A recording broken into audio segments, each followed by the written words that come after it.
जलन।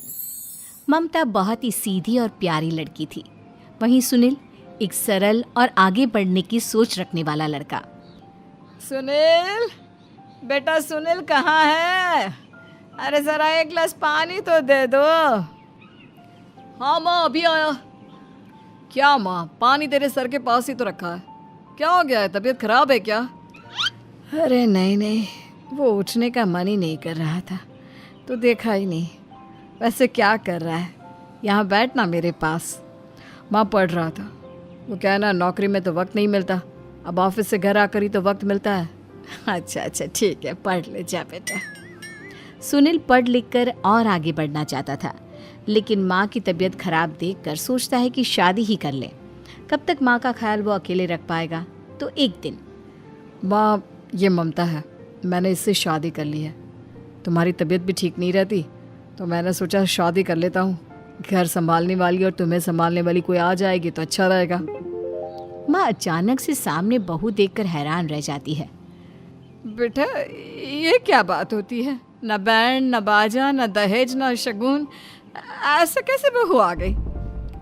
माँ तू तो जानती है मैं नौकरी के साथ पढ़ाई कर रहा हूँ, तो कहाँ से इतना पैसा बचा पाता कि धूमधाम से शादी करता। वैसे भी माँ लोग तो आकर खाकर निकल जाएंगे, इसलिए बस वैसे ही। माँ जी, मैं आपका ख्याल रखूंगी। वैसे भी ये आगे की पढ़ाई कर रहे हैं, अच्छा कुछ कर गए तो सबके दिन फिर से अच्छे आ जाएंगे। सास को ममता की बात ठीक तो लगती है, लेकिन मन में कहीं ना कहीं लगता है कि कहीं बहू बेटे को लेकर फुर्र ना हो जाए और फिर तो वो रह जाएगी अकेली। बेटा देख, मेरा जो कुछ भी है वो सुनील ही है, और सुनील का भी अब इस दुनिया में मैं ही हूँ और कोई नहीं। क्या सुनील? बिल्कुल माँ, लेकिन आज से ममता भी मेरे जीवन का अहम हिस्सा है, जैसे तू है। सास को बड़ा बुरा लगता है कि उसकी सल्तनत में कोई और हिस्सेदार कैसे हो सकता है। कैसे कोई और उसके 30 साल के बेटे की जिंदगी में अचानक से आकर बराबर का हिस्सेदार बन सकता है।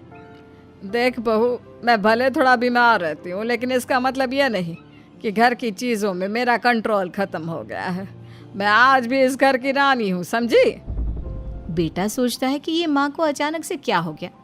कल तक जो माँ कहती थी कि जिंदगी का कोई भरोसा नहीं, वो अचानक से जंग के मैदान की झांसी की रानी कैसे बन गई? माँ क्या हो गया है? सब ठीक है ना? अचानक कैसी बात कर रही हो? ममता का आज पहला दिन है, स्वागत करो उसका। आसपास की आंटियों को बुलाओ, नई दुल्हन की मुंह दिखाए करवाओ। खैर, सास होने का फर्ज निभाती है और बाद में एक सहेली के साथ बाहर निकल जाती है। क्यों नहीं बताया नहीं कि बेटे का ब्याह कर रही हो? वैसे तो सारा दिन हम ही में घुसी रहती हो। अरे मुझे भी तो अभी पता चला, यूं अचानक सर पर लेकर आ गया। कहता है बहू है माँ तुम्हारी, अब इसको भी इतना ही मैं प्यार करता हूँ जितना तुझे करता हूँ। लो जी, ये क्या बात होगी? क्यों इतना प्यार करता है? अरे माँ का प्यार तो ज़्यादा होता है। अब उसको तो कोई दूसरा पति मिल सकता है, लेकिन तुम ही बताओ, क्या माँ की ममता किसी और की हो सकती है? ना जी ना, बेटे को समझाओ ये बात। अरे क्या समझाऊं, मुझे तो खुद ही समझ में नहीं आ रहा कि क्या हो रहा है। जो बेटा कल तक माँ माँ करता था, अचानक से बीवी बीवी का राग आलाप रहा है। देखा, उसकी बीवी ना सुंदर और जवान है। सुंदरता के आगे तो एक से एक नहीं टिके, तो तेरा बेटा किस खेत की मूली है? सास को भी समझ में आ जाता है कि बहू की सुंदरता के आगे माँ का प्यार किसी काम का नहीं। उधर बीवी, ए जी, अम्मा जी सहेलियों को छोड़ने गई थी, अभी तक आई नहीं, हम देख आए क्या?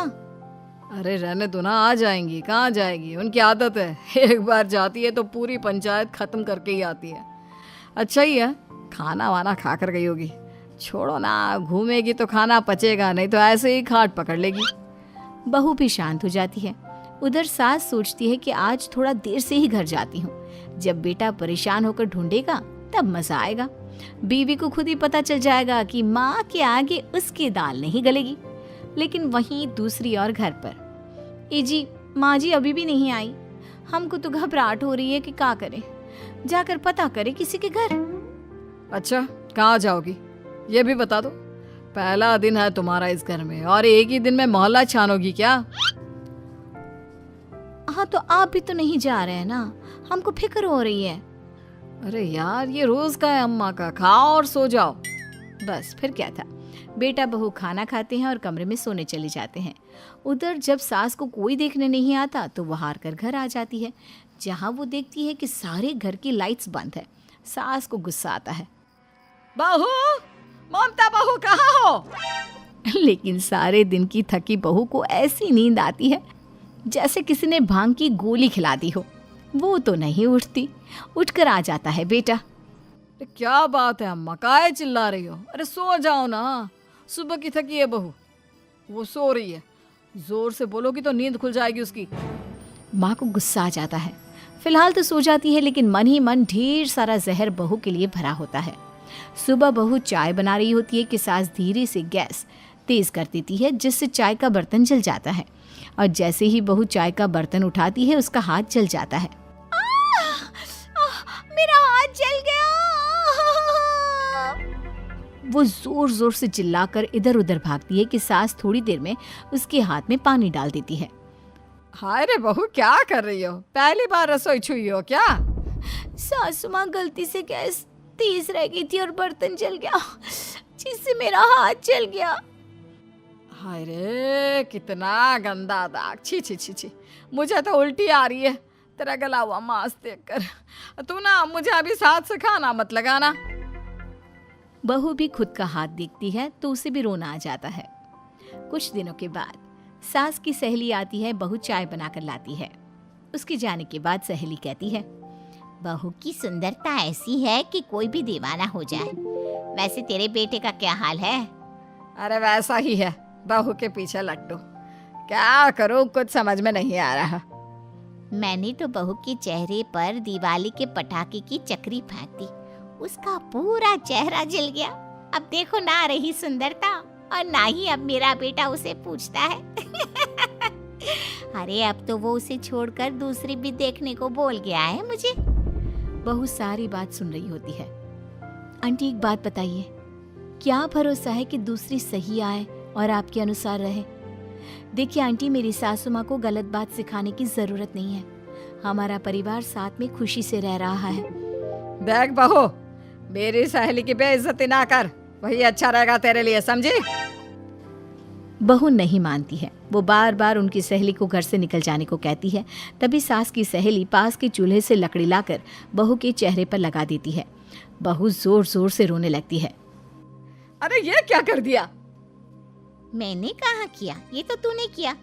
तू ही नहीं चाहती थी कि बहू बेटे के साथ रहे, भला मैं क्यों करूँगी?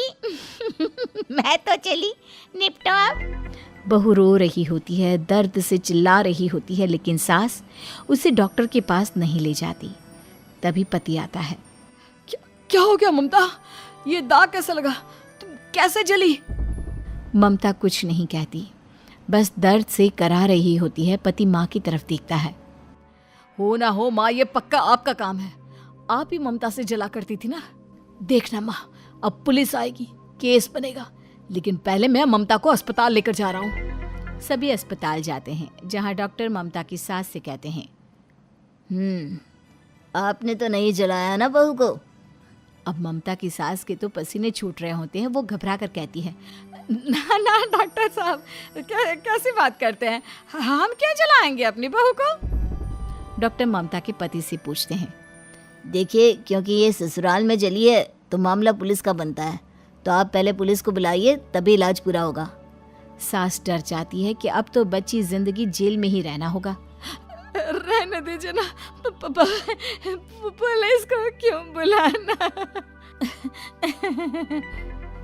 सारी हंसी खत्म हो जाएगी जब पुलिस के डंडे पड़ेंगे। बहू को जलाना भले ही बहुत आसान हो, लेकिन उसके बाद सारी जिंदगी जेल की हवा खाना। सास डर जाती है। पुलिस आती है। पास लेटी दर्द से करा रही ममता स्टेटमेंट देती है। तो क्या हुआ था? कैसे जली आप? ममता पास खड़ी सास को देखती है।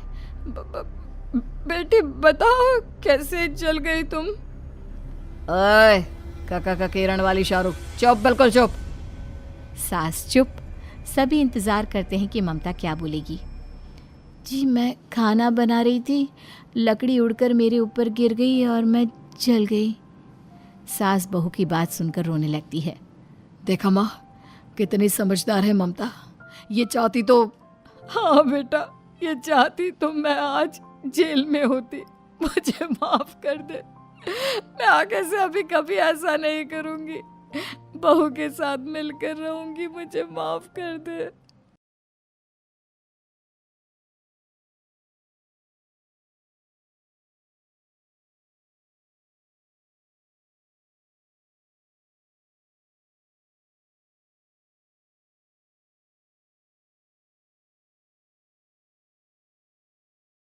नन्हे तारे, प्यारे तारे, आसमान के राज दुलारे, चमचम करते हर रात जैसे हो जादू की बात। सूरज चाचा जब सो जाता, चांद संग ये खेल दिखाता। टिम टिम करके मुस्काते, बच्चों संग लोरी गाते। हवा चले तो हिलते डुलते, जैसे हो ये गाने सुनते। रंग बिरंगे सपने लाते, हाँ